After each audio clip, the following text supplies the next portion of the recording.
meus queridos amigos,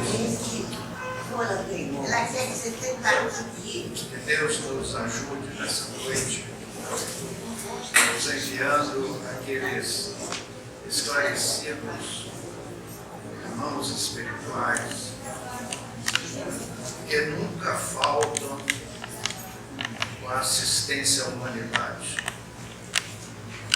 E que às vezes nós não percebemos a ajuda desses irmãos espirituais, mas eles estão muito mais presentes do que parece em nossas vidas particulares.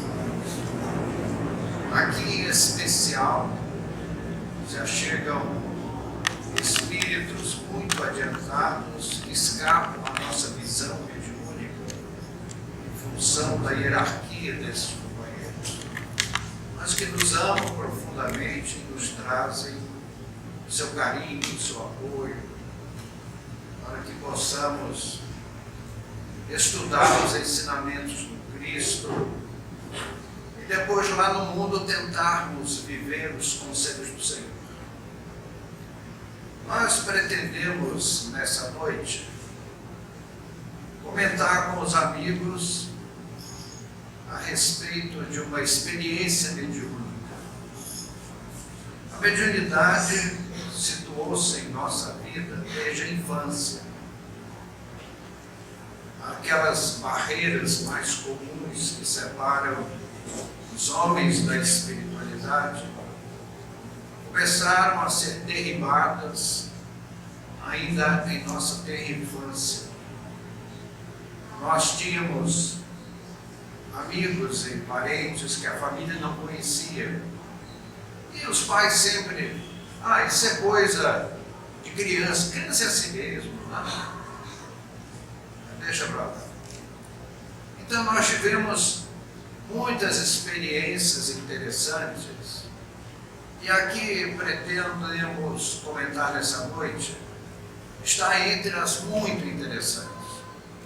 Diríamos que as mais interessantes foram os trabalhos de efeitos físicos que fizemos durante alguns anos. E as pessoas que duvidam da imortalidade da alma é porque não se interessaram por ler, estudar, até mesmo participar de reuniões mediúnicas de efeitos físicos, onde os espíritos que são invisíveis para a maioria das pessoas, eles se tornam visíveis, palpáveis, fotografáveis. Como já comentamos aqui a história da Raquelzinha, Raquel Figner, que se materializou em Belém do Pará em 1921, filha do Frederico Figner, foi um próspero comerciante, um rico comerciante do Rio de Janeiro, e que foi surpreendido com a materialização da filha. Ela ficou 40 minutos materializada. Nós tivemos espíritos que ficaram materializados por mais de uma hora, vivendo conosco. Nós fazíamos um trabalho de cirurgias espirituais e o espírito deixava ao paciente o prazer de escolher se queria com cicatriz ou sem cicatriz, porque eles podiam, através de uma técnica que explicaram, mas difícil de ser entendida, trabalhando os fluidos, eles conseguem envolver certos materiais. Exemplo prático, um cálculo renal. Então eles envolviam o cálculo renal num fluido que alterava a ponderabilidade daquela massa do cálculo renal, aquela pedra, a fibrina, dizem aí os amigos, pelo sobredoão. Então eles alteram aquela constituição e conseguem, sem nenhum corte, retirar aquilo do corpo físico. Então nós deixávamos uma baciazinha de ágate no local, então os espíritos esportivamente jogavam a pedrinha dentro da bacia de ágate, você ouvia o ruído. E ao final, As pessoas, cada um escolhia a sua pedrinha para levar para casa de recordação. Então, o que os espíritos faziam naqueles trabalhos era assim, impressionante. Meus amigos, que para mostrar aos homens que nós somos imortais, nós vamos viver eternamente, que delícia! Mais algum tempo, com os nossos esforços, com os estudos do Evangelho e, acima de tudo, a vivência, a nossa vida diuturna, os ensinamentos do Senhor, nós partiremos para regiões felizes da vida espiritual, felicidade para valer, onde só teremos grandes e diletíssimos amigos, os nossos amores, todos aqueles que já amamos no passado, que amamos hoje, que amaremos amanhã, seguirão conosco, porque os espíritos evoluem em grupos. Vocês já viram os bandos de pássaros, como eles voam juntos?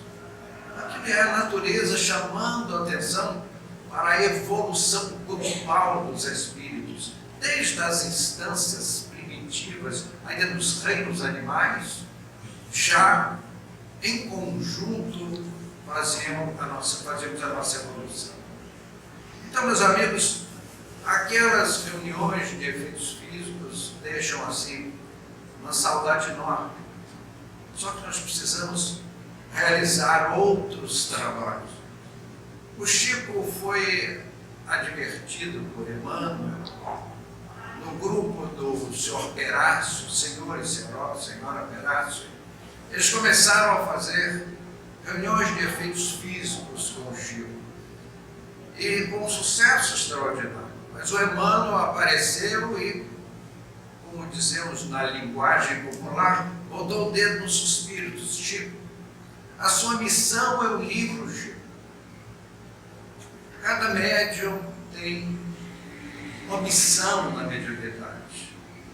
E a gente fala para os companheiros aqui, médicos que nos ouvem, nós estamos no lugar certo, cada um de nós. Não invente. Nem se arreceiem, como dizia Jesus. Não temais, não vos arreceiem, porque eu estarei convosco todos os dias, até a consumação dos séculos. Então Jesus é aquele amigo invisível, que as conveniências das religiões tradicionais o colocam lá no céu de ouro, cercado de anjos, e é uma grande inverdade. Jesus está vibratoriamente muito distante de nós, mas fisicamente muito próximo. Sentimos o seu calor em todos os momentos. É só ele elevarmos os nossos pensamentos e nos sintonizarmos com o Mestre. Então, meus amigos, gostaríamos de, nessa noite, comentarmos a respeito de uma experiência mediúnica, dentre muitas, mas essa das mais interessantes. No 7 de setembro do ano de 1921, um feriadão, eu vi um anúncio num jornal, procurando o jornal, achei um anúncio de um hotel que vendia um pacote no litoral norte de São Paulo. Então fechei o negócio e no dia 6 de setembro, finalzinho da tarde, pegamos o carro e fomos para o hotel. Nas primeiras horas, os primeiros dias no hotel, sexta-feira foi 7 de setembro, sábado foi 8, e no dia 9 aconteceu conosco uma experiência mediúnica extraordinária. Quase ao amanhecer do dia, era aquele final de madrugada, nós sentimos, não aquele sono comum que todos nós conhecemos, às vezes embaralhados, às vezes mais lúcidos, mas nós nos sentimos tocados num desdobramento mediúnico. Nesses momentos, nós nos sentimos deixar o corpo físico, mas em plena lucidez. E na velocidade do pensamento, viajamos ao hemisfério norte do planeta terrestre e sobrevoando, assim como num efeito cinematográfico, um braço de mar e à nossa frente surgiu uma grande cidade, grande mesmo. Amanhecia, como aqui onde estava os meus ossos cansados em repouso no final de noite, também amanhecia. Chegamos uma grande avenida, as lojas ainda fechadas, as pessoas começando a desfilar pelas calçadas, o trânsito ainda pequeno, e de repente algum ruído, alguma coisa que chamou a atenção e eu vi passar no céu um avião de porte médio, um Boeing de 2 turbinas. Os grandes aviões, como o A330 da Airbus, como o 747, o Jumbo, são aviões muito grandes que só podem ser pilotados por equipe. Mas os aviões de porte médio de 2 turbinas, um piloto hábil conduz. Então aquele avião passou a ser puxa, sobrevoando tão baixo a cidade, e de repente ele se choca com um dos prédios daquela grande cidade, um barulho infernal, fogo, fumaça, poeira, uma coisa terrível. E alguns segundos depois, ou alguns poucos minutos, eu não saberia precisar o centro, tempo, vem um segundo avião do mesmo porte e se choca com o prédio ao lado, que era uma grande torre. Eu vi logo que estava na cidade de Nova York. Aí incêndio, fogo, fumaça, poeira, desabamentos espetaculares, muita poeira. E eu estava na avenida, meus amigos, com a lucidez que estamos aqui agora. Eu não estava sonhando. Eu estava mediunicamente deslumbrado. E aí eu via aparecer uma quantidade enorme de carros policiais, bombeiros, serviços médicos, ambulâncias, e o povo correndo.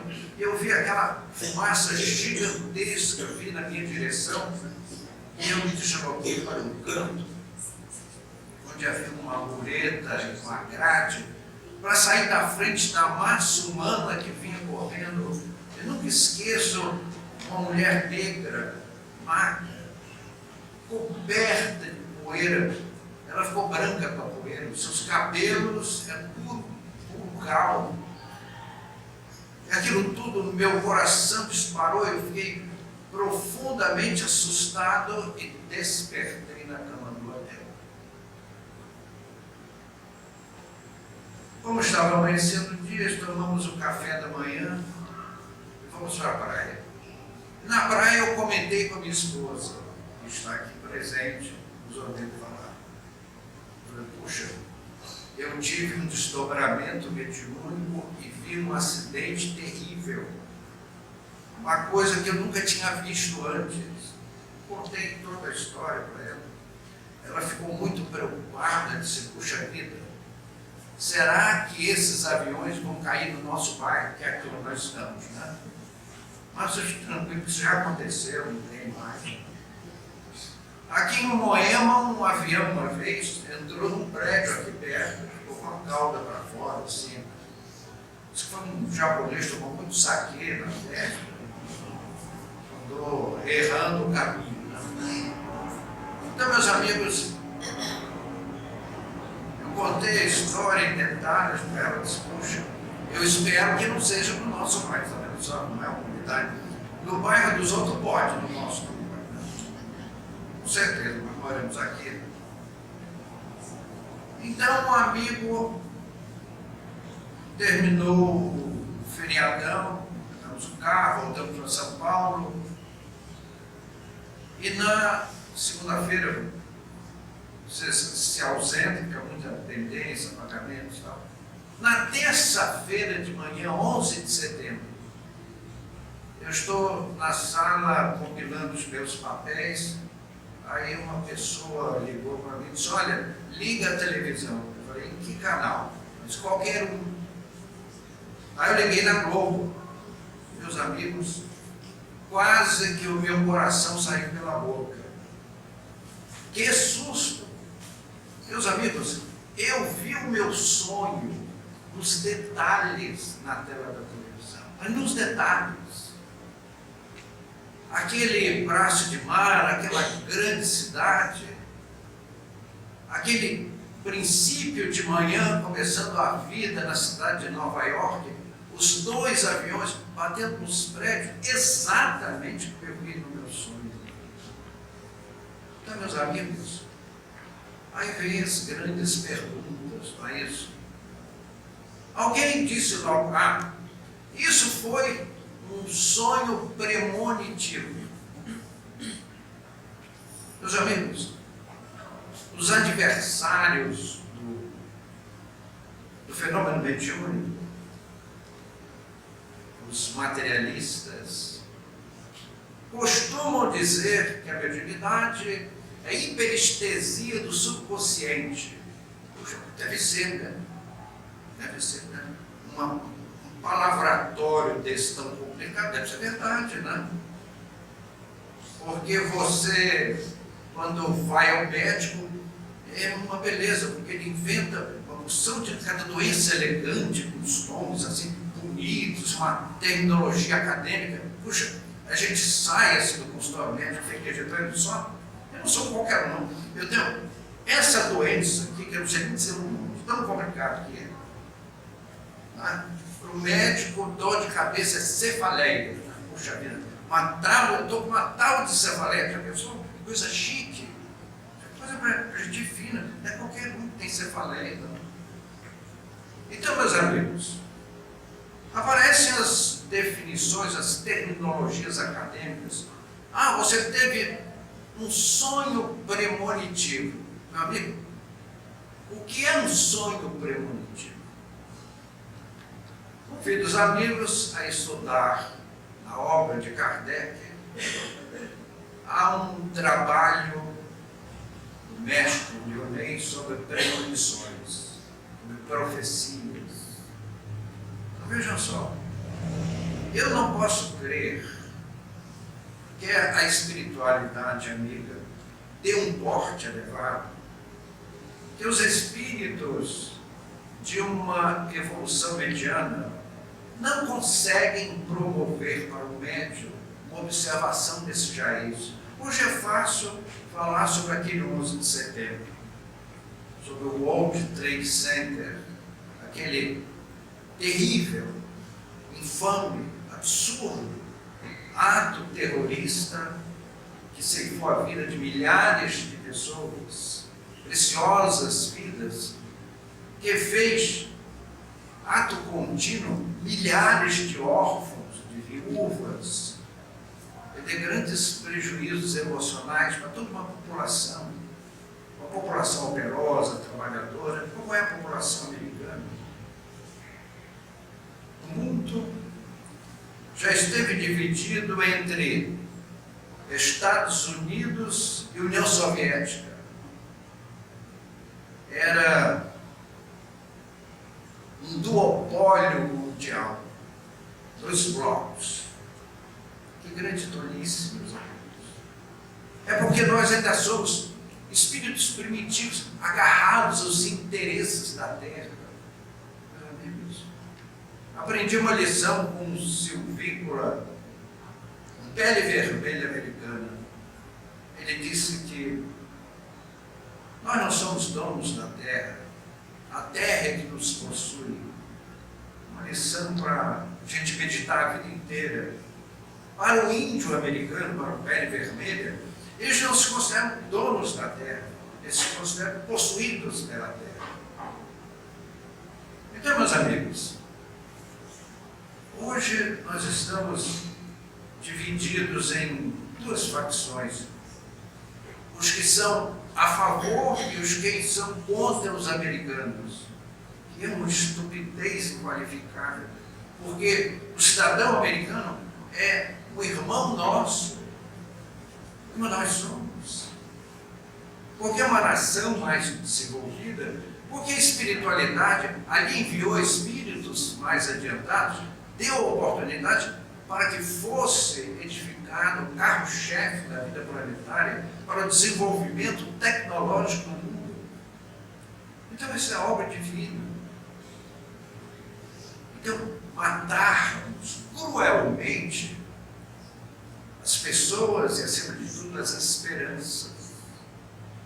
Então, dizia assim, é um sonho premonitivo. O que é a premonição, meus amigos? Era o que acontecia com aqueles profetas da antiguidade. Eles eram médiuns, como somos todos nós, só que eles eram espíritos adiantados, e não é o nosso caso. Então nós temos esses lampejos de futuro para despertarmos as consciências das pessoas sobre as nossas realidades espirituais. Allan Kardec faz um estudo muito interessante sobre premonição. E quem quiser, é só pegar o livro dos Espíritos, por lá no índice, onde se fala dos profetas, das profecias, daqueles espíritos, como Daniel, como Isaías, como Elias, que nos trouxeram revelações futuristas muito interessantes. Meus amigos, como é que se processam esses fenômenos? Como você pode, antes de um fato acontecer, 48 horas antes dos fatos acontecerem, como você pode visualizar tudo aquilo? Eu vou começar explicando uma particularidade dos amigos. Aqui neste templo, nesta casa, presta-se socorro nas reuniões mediúnicas a espíritos sofredores, a irmãos nossos, que é a última vez que eu participei, com feições animalizadas, com sequelas gravíssimas.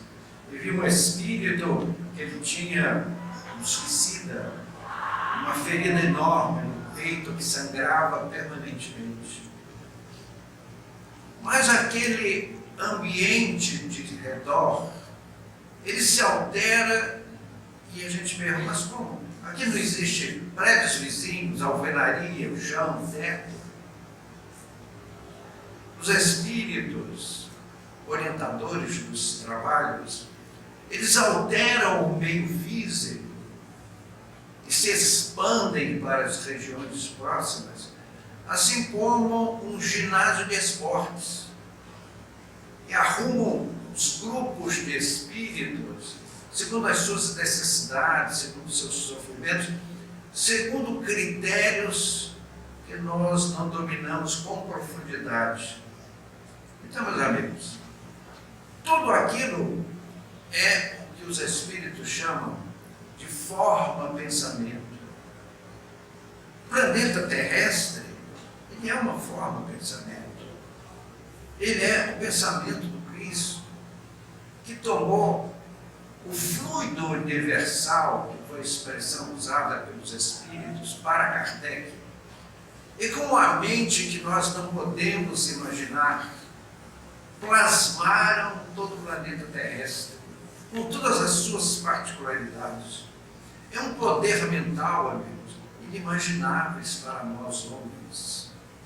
Agora nós imaginemos o pensamento, a força mental daqueles espíritos que plasmaram o sistema solar. O nosso Sol é 1.320.000 vezes a Terra. Ele é tão grande que se você tentasse passá-lo entre a Terra e a Lua, não cabe. Tão grande que é o Sol. E ali há fenômenos astronômicos que a nossa ciência pesquisa. São as manchas solares, as fáculas, as lúculas, as protuberâncias solares, que são uns desfechos de gás tão imenso que se você jogasse a Terra ali, ela seria consumida instantaneamente. Então, meus amigos, o que são essas inteligências? Agora, falamos do Sol. E se nós falássemos de Antares, na constelação da Lira, ele é 90 milhões de vezes o nosso Sol. Então, nos dá uma vertigem. E esses espíritos que plasmam tudo isso são expressões espirituais que a nossa mente não pode conceber. Mas esses irmãozinhos nossos passaram pelo estágio que nós estamos vivendo. Nós vimos lá das furnas primitivas da animalidade adquirindo progressos, desenvolvimentos, até chegar aos estágios superiores da vida cósmica, que nos aguarda a todos, sem exceção. Não dependemos dos religiosos, das contribuições religiosas de qualquer natureza, porque Deus sabe cuidar dos seus filhos e não depende dos homens. O Criador usa os espíritos menores para ajudar os ainda menores, os espíritos mais adiantados, para cuidar das nossas vidas, nos ajudar no nosso progresso em direção ao infinito. Todos nós, meus companheiros, todos aqueles, mesmo aqueles espíritos calcados, galvanizados do mal. José Fuseira escreveu um livro extraordinário, disse a ele: a dor e a luz salvarão o mundo. Meus amigos, nós nos conformamos com tudo menos com a dor. Odiamos a dor, detestamos a dor, e Deus não quer a dor, porque senão não tinha nos dado os analgésicos, não é isso? O ácido acetil salicílico é uma essência divina para minorar as nossas dores. Os profissionais da saúde que se dedicam a amenizar os padecimentos humanos são esses espíritos que reencarnam como missionários do amor ao próximo. Então, meus queridos irmãos, nós viajaremos para distâncias infinitas e conheceremos saúde perfeita, o amor sem adeus, amor sincero, profundo, em regiões de felicidade, felicidades imortais, em regiões de belezas que o nosso entendimento ainda não consegue avaliar. Então, meus queridos, como nos ensinam os sábios espirituais, o pensamento é força. O nosso pensamento age sobre o fluido universal. O fluido universal é a matéria básica do universo, invisível aos olhos humanos, invisível aos olhos dos espíritos desencarnados, mas ao alcance das almas excelsas.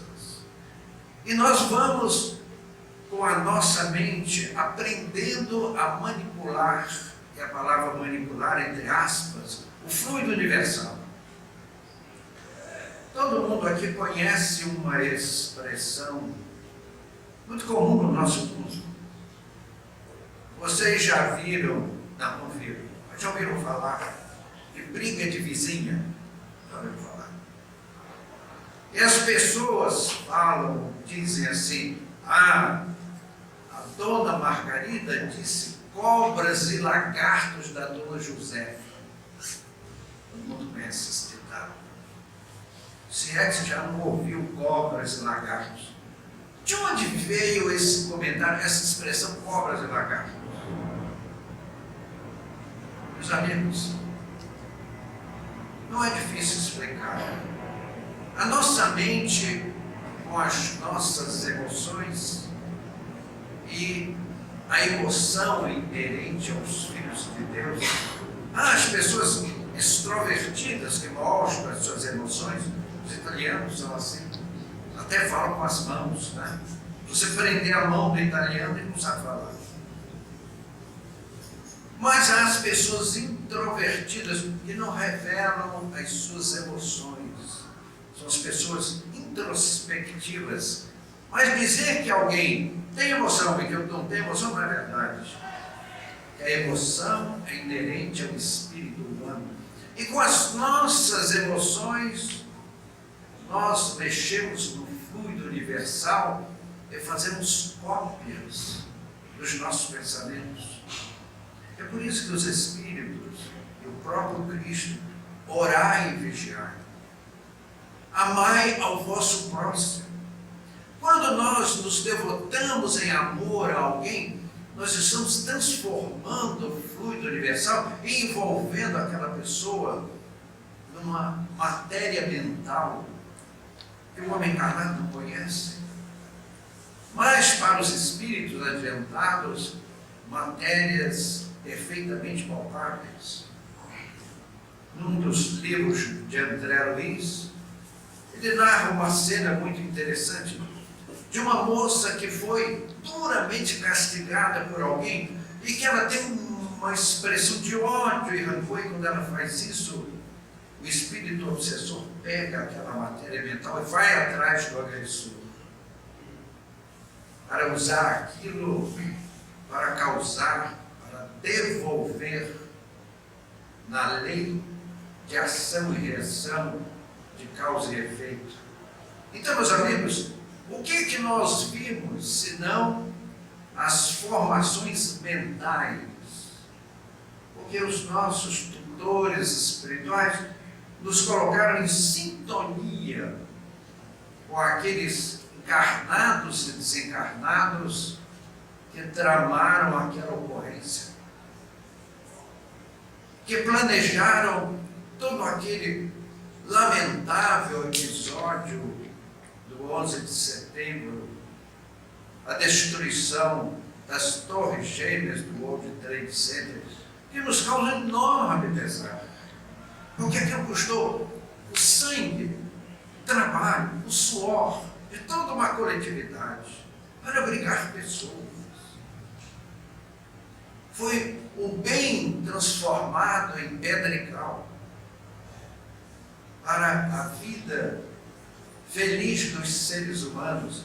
Trabalharam os arquitetos, trabalharam os técnicos, trabalharam os pedreiros, trabalharam aqueles que movimentaram máquinas, os eletricistas, os condutores de gás e tudo mais, para que aqueles grandes edifícios oferecessem condições nobres de habitabilidade ao ser humano. Então, meus amigos, aqueles pensamentos nos fomos transportados a eles em espírito, e que nós vimos foram as imagens, as formações mentais daqueles irmãos nossos que tramaram todas aquelas lamentáveis e deploráveis ocorrências. Mas não esqueçamos um detalhe, meus amigos, muito importante. Tudo aquilo que o homem semear, haverá de colher. Esses espíritos encarnados e desencarnados, que foram os mentores ou os executores daqueles fatos, arcarão com a responsabilidade. E não estão esquecidos de Deus. Isso são nossos amados irmãos, desvirtuados, desencaminhados, desorientados. Mas nós sabemos que na misericórdia divina não falta a oportunidade para esses irmãos. Neste momento profético em que vive a nossa humanidade e que a Terra será transformada num mundo de regeneração, esses irmãos nossos serão transferidos para mundos primitivos.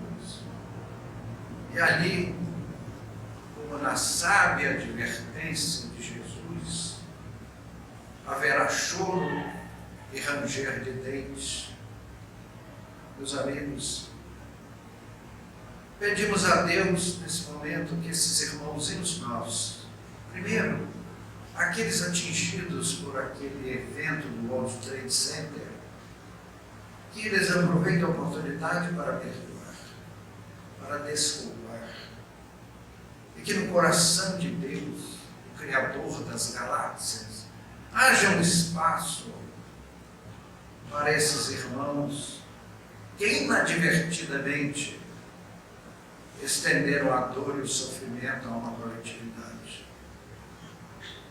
Que o Senhor nos guarde e nos abençoe. Muito obrigado.